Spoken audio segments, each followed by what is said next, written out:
Isang mapagpalang umaga ang aking pagbati sa lahat ng ating mga kapatid sa pananampalataya at lahat ng sumusubaybay sa ating daily devotional. Welcome po uli at ngayon po ay araw ng Huwebes. It's Thursday, August 19, 2021. Samahan niyo po ang inyong lingkod sa ating panimulang panalangin.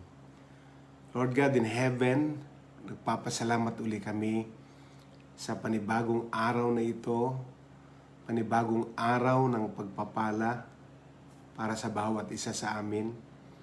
Ang pagpapalang dadaloy sa aming mga buhay at pagpapalang dadaloy din sa aming mga pamilya at mga taong konektado sa amin. Pinapanalangin ko po na may pasasalamat ang lahat ng pinagkakalob mo sa amin ng mga biyaya.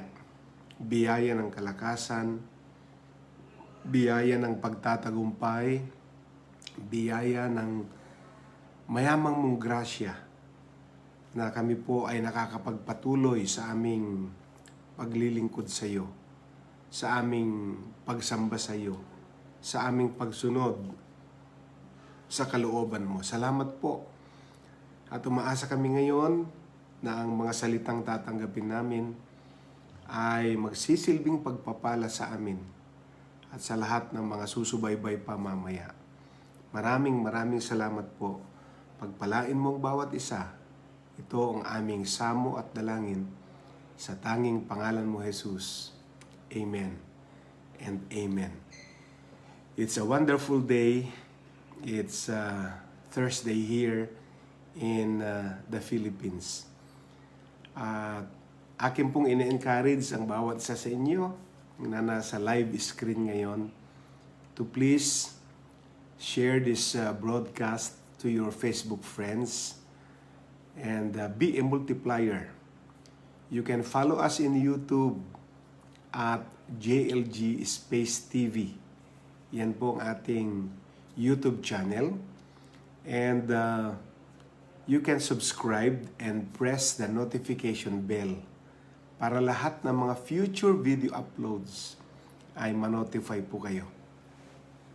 Ipagpaumanhin na wala po ako sa dating time schedule na 6:30 in the morning. It's only 5:45 here in the Philippines, mainly because nasa mission po ako ngayon at unstable ang aking oras, pero hanggat kaya kong makagawa ng way to share the gospel ay gagawin ko po. Kaya po ito nag-adjust ako ng konti from 6:30 to 5:45, pero susundan na lang ng mga hindi po nakasama ngayon dahil hindi po ito ang regular time slot natin. Okay. So, ipagpapatuloy po natin ang pag-aaral sa Book of Zechariah. And this morning, nais kong basahin natin ang Zechariah chapter 9, verses 9 to 17. Naalala niyo po kahapon, ang ating pong reading ay Zechariah 9, 1 to 9. At ngayon naman ay Zechariah 9, 9 to 17. So, join me. Babasahin po natin from the New International Version Bible. Rejoice greatly, daughter Zion. Shout, daughter Jerusalem. See, your king comes to you, righteous and victorious, lowly and riding on a donkey, on a colt, the foal of a donkey. Verse 10, I will take away the chariots from Ephraim, and the war horses from Jerusalem, and the battle bow will be broken. He will proclaim peace to the nations, and his rule will extend from sea to sea, and from the river to the ends of the earth. As for you, because of the blood of my covenant with you, I will free your prisoners from the waterless pit. Return to your fortress, you prisoners of hope. Even now I announce that I will restore twice as much to you. I will bend Judah as I bend my bow, and fill it with Ephraim. I will rouse your sons, Zion, against your sons, Greece, and make you like a warrior's sword. Yan po actually ang reading natin kahapon hanggang verse 13. Now, we will continue reading from verse 14 to 17. Ito po yung bago sa ating devotional na ito. Verse 14. Then the Lord will appear over them like arrow, or his arrow will flash like lightning. The sovereign Lord will sound the trumpet. He will march in the storms of the south, and the Lord Almighty will shield them. They will destroy and overcome with sling stones. They will drink and roar as wine with me, or as with wine. They will be full like a bowl, used for sprinkling the corners of the altar. The Lord their God will save his people on that day as a shepherd saves his flock. They will sparkle in his land like jewels in a crown. How attractive and beautiful they will be. Grain will make the young men thrive, and new wine the young women. Blessed be the reading of the word. So dito po sa ating binasa from verses 9 to 17, nais kong mag-focus sa verse 16. Yan po ang key verse natin ngayong umagang ito. Verse 16. The Lord their God will save his people. Ang Panginoon na kanilang Diyos ay ililigtas niya ang kanyang bayan sa araw na yon, on that day, as a shepherd saves his flock. Katulad ng isang pastol na kanyang ililigtas ang kanyang kawan, ililigtas ang kanyang mga tupa. Ano po ang paglalarawan ng Diyos? Sabi po niya, they will sparkle in his land like jewels in a crown. Napakaganda po So ulitin ko po ang verse 16. The Lord their God will save his people on that day. Amen. As a shepherd saves his flock. They will sparkle in his land like jewels in a crown. Yan po ay Zechariah chapter 9 verse 16. Meron po tayong mga napupuntahang mga beach, mga dalampasigan na gustong-gusto nating dalawin. Siguro yung iba sa inyo sa Pacific Coast, yung iba naman sa South China Sea or Philippine Sea. Yung iba ay yung ating mga karagatan, beaches natin dito po sa Pilipinas na magaganda. Na kung saan gustong-gusto nating maglakad ng mabagal sa dalampasigan na yan, sa beach natin, na tayo po ay nakayuko at naghahanap ng mga maliliit na bato, mga small rocks, na kung saan ay worn smooth, naging smooth na, naging hindi na siya rough dahil after years and years of being rolled back and forth by the waves. Alam niyo ho, yung mga bato na naging pino na, naging soft na ang surface dahil maraming taon ang dumaan na ito ay binabalik-balikan ng mga alon at ano po ang mangyayari sa rocks na yon.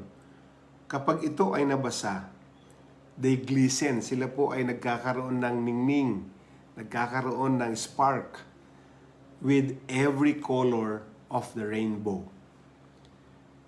So, siguro magwa-wonder tayo, how such a variety of rocks would end up on one beach, no?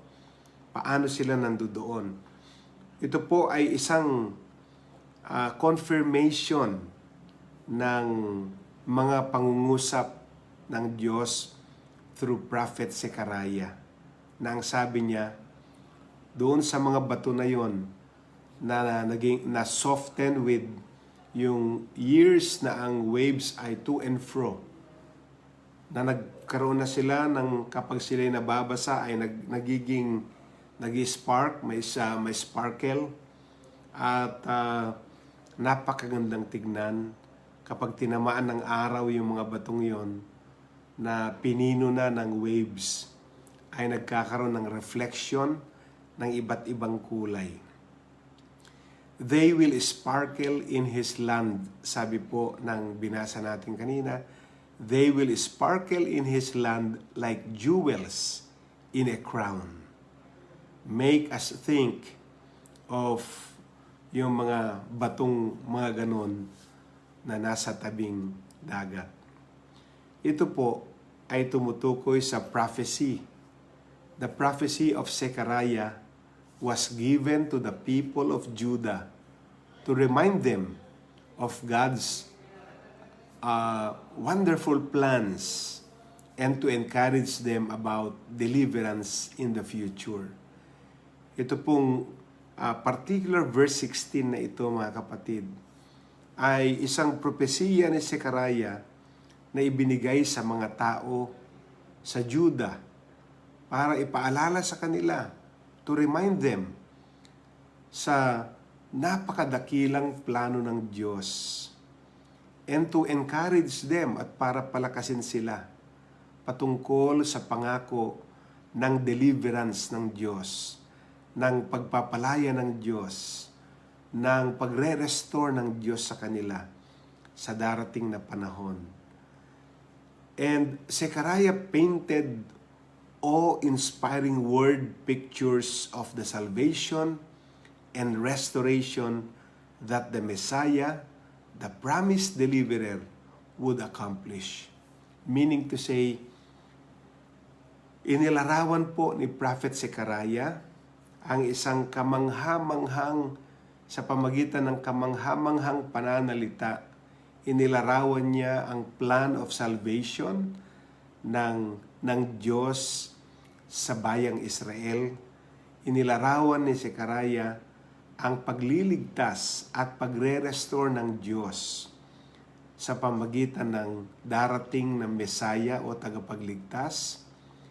Inilarawan niya ang pangako ng deliverance na i-accomplish sa pamagitan ng isang Mesaya sa katauhan ng ating Panginoong Hesukristo.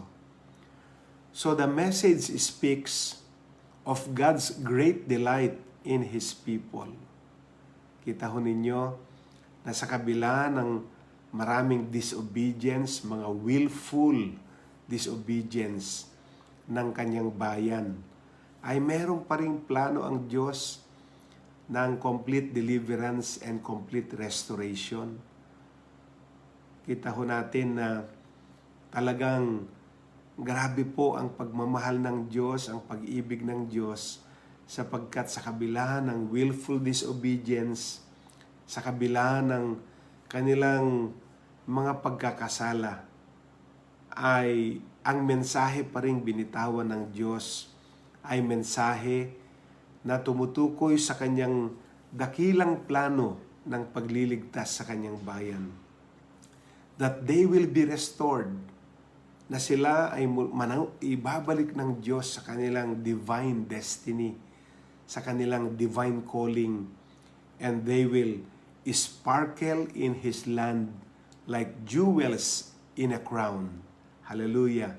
God will take care of His precious sons and He will take care of His precious daughters because they are His and He wants to see them fully restored. Glory to God. Yan po ang napakagandang pangako. Nakakalingain tayo ng Diyos.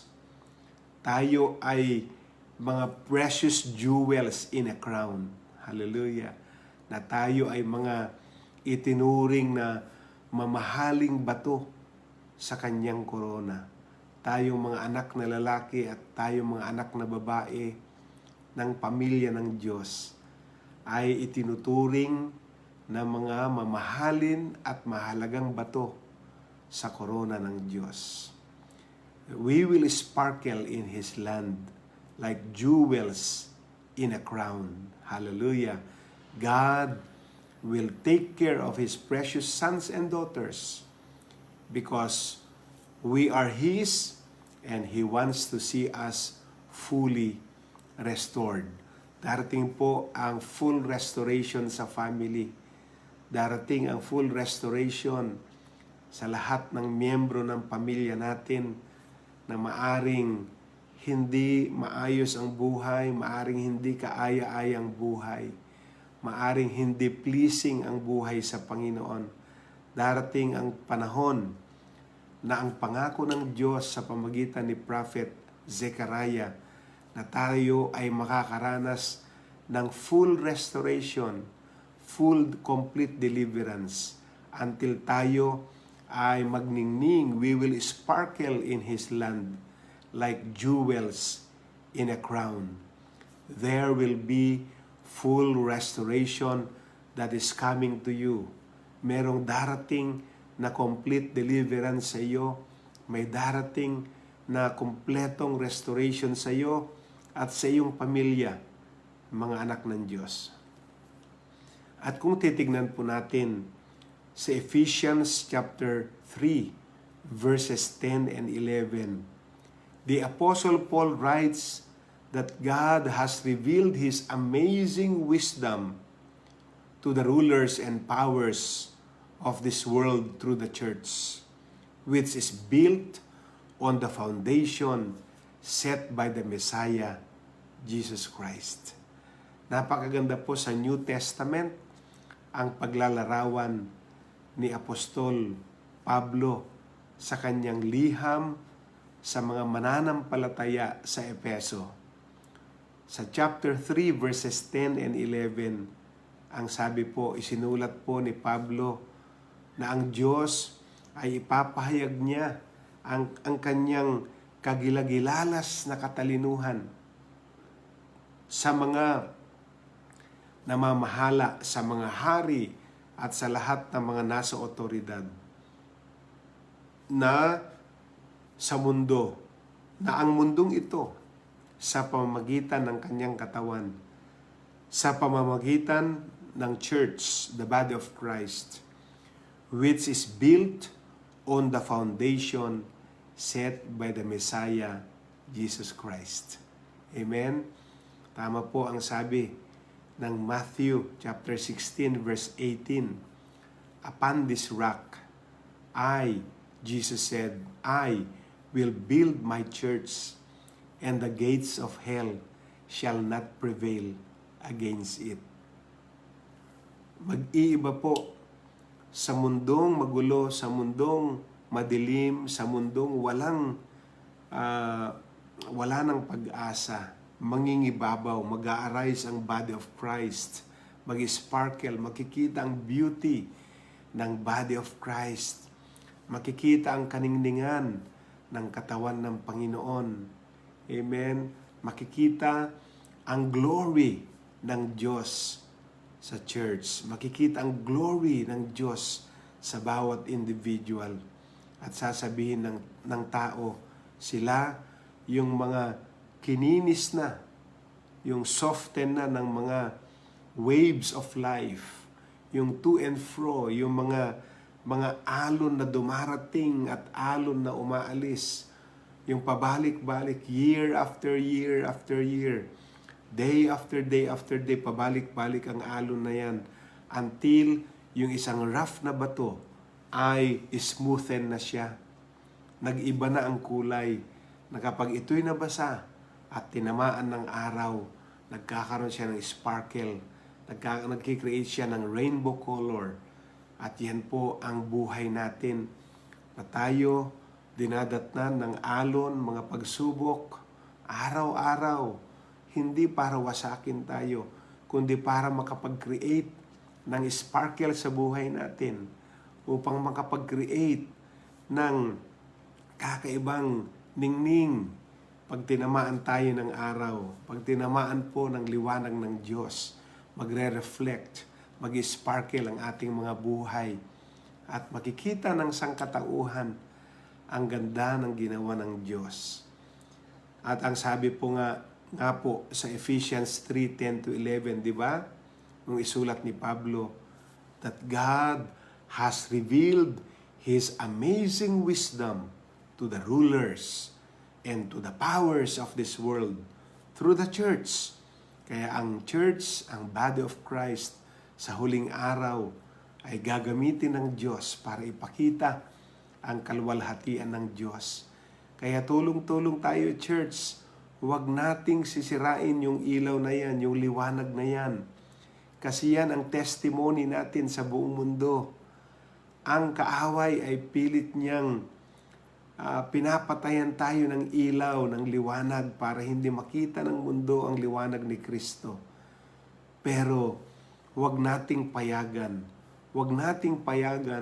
ng ating sparkle ay mawala sa pamamagitan ng mga problema, sa pamamagitan ng mga sitwasyon, sa pamamagitan ng mga conflict. Huwag tayong papayag. Manatili tayo, ang ating mga buhay ay manatiling nagiging liwanag sa mundong madilim. Amen? And so God's people will shine. Ikaw ba ay anak ng Diyos? Ikaw ba ay bayan ng Diyos?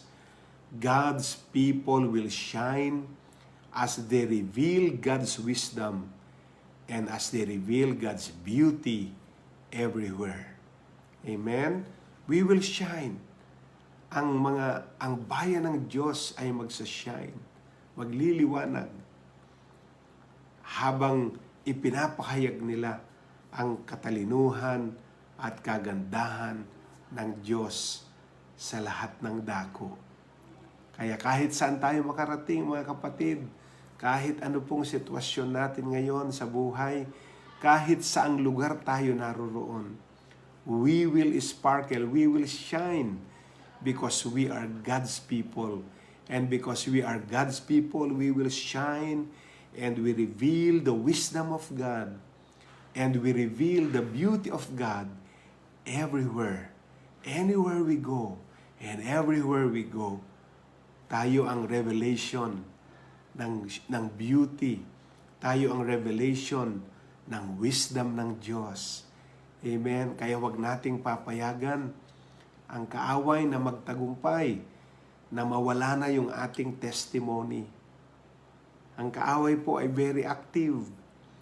Active na active siya sa panahong ito at gusto niyang alisin ang pagkakataon na tayo ay maging testimony, maging witness sa wisdom and beauty ng ating Panginoon sa lahat ng dako. Mag-stay tayo, manatili tayo sa liwanag ng Diyos, manatili tayong maging strong testimony sa ating panahon. Amen. Huwag nating papayagan ng kaaway ay basta na lamang nagtatagumpay na inaalisan tayo ng testimony. Huwag tayong pumayag. Amen. Tayo ay i-keep natin yung testimony natin na yan. Kasi that's the only way we can testify. That's the only way we can witness to people sa pamagitan po ng pagpapakita ng liwanag at karunungan ng Diyos sa mundong madilim. Amen? Praise God. Kaya po, sundan ninyo ang ating declaration ngayon.